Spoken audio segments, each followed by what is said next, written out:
윤석열, 한동훈은 이재명을 죽이려고 혈안이 돼서 몇 년 동안 해왔는데 진짜 이재명을 정치적으로 죽이는데 성공하잖아요. 그럼 지가 죽어요. 그 다음에 완전히. 그 왜 그러냐 하면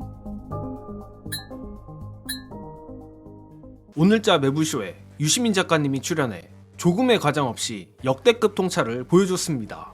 정말 이번 매불쇼 출연분은 한마디 한마디가 대박이었는데 추리고 추리느라 힘들었습니다. 특히 그 중에서도 이재명 대표의 미래 그리고 윤석열 정권의 미래에 대해 말씀하시는 대목이 아주 의미심장했는데 앞서 맛보기로 보신 영상에 나왔듯이 윤석열이 이재명 대표를 정치적으로 제거하면 오히려 윤석열 스스로의 죽음을 자초할 것이라는 예언입니다.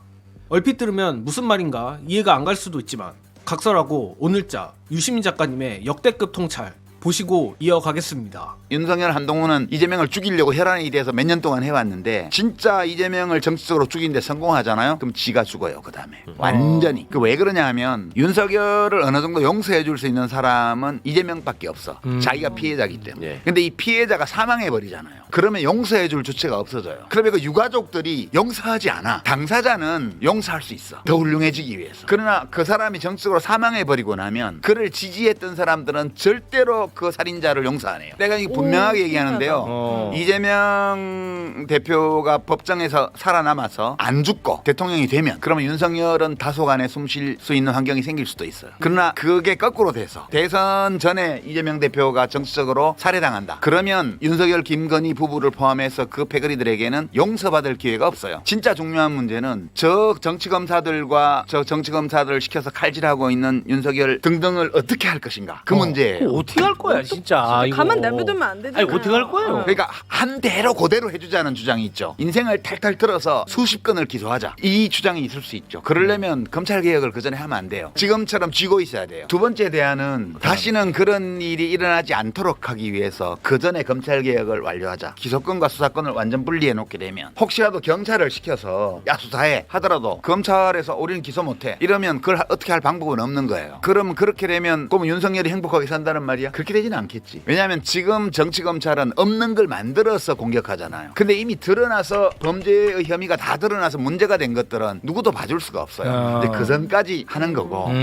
전자가 시원하긴 할 것 같은데 와 이건 반복일 것 같아요. 후자로 가면 분이 덜 풀리겠지. 이재명 대표가 정치적으로 살해당하면 법정에서 그러면 1번만 남아요. 다른 방법이 없어요. 그때는. 그거는 대중적으로 분노가 솟구치고 그 욕구가 터져나오기 시작하면 어떤 정치인도 그 앞에서 화해를 설득하기 어려워요. 그 사람이 죽겠죠. 네. 그 무서운 거거든요. 그러니까 저는 사실 역사를 이렇게 들여다보고 있으면 누구도 기획하지 않았고 원하지 않았던 사태들이 왕왕 생기고 사회가 아주 그냥 구렁텅이로 굴러떨어지는 경우들이 많거든요. 아 그렇게 가면 안 되죠.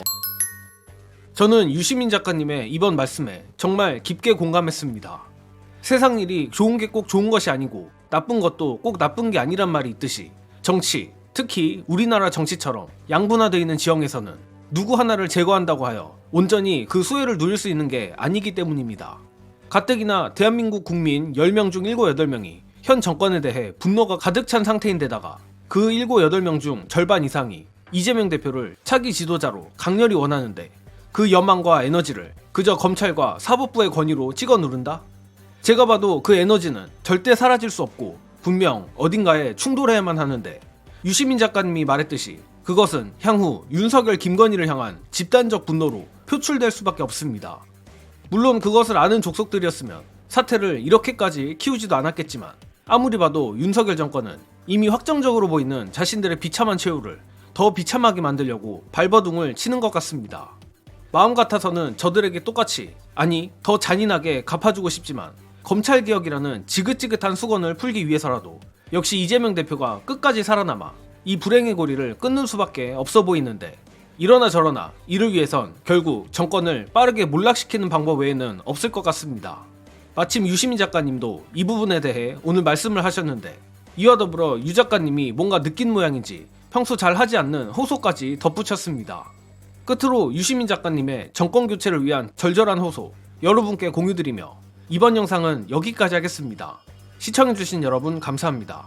결국은 진보의 힘으로는 이 정권을 무너뜨리지 못해요. 흉물은 그걸 만든 사람들이 무너뜨릴 수 있는 거예요. 그러니까 보수 세력 또는 윤석열 정권을 수립하는 데에 힘을 보탰고 유지하는 데 지금까지 힘을 보탰던 세력 중에 일부가 탄핵 흐름이라든가 특검 흐름이라든가 이런 거에 가세해야 돼요. 그게 오기 전까지는 끝이 안 납니다. 이게 제도적으로 끝을 낼 방법이 없어요. 그래서 어떤 계기로 어떤 일을 계기로 해서 어떤 양상을 거쳐서 그와 같은 사태가 벌어질지는 알 수 없지만 그런 사태가 기다리고 있다는 것은 분명하다는 생각이 들어요. 아. 그러니까 우리 국민들이 굉장히 실수한 게요. 경제라는 게 뭐 대통령이 살린 게 아니지 않습니까? 라고 말한 사람을 뽑았어요. 그 결과 대통령이 경제에 대해서 1도 신경 안 쓰고 알지도 못해. 그리고 경제는 지금 2년 반째 밑으로만 꼬라박고 있어요. 자영업자들 중에서도 많이 찍었잖아요. 영세 소상공인들도 많이 찍었잖아요. 본인들의 선택을 결과를 보시라고요. 이제는 권리해야 될 때가 왔다. 네. 맞아요. 뭘 위해서?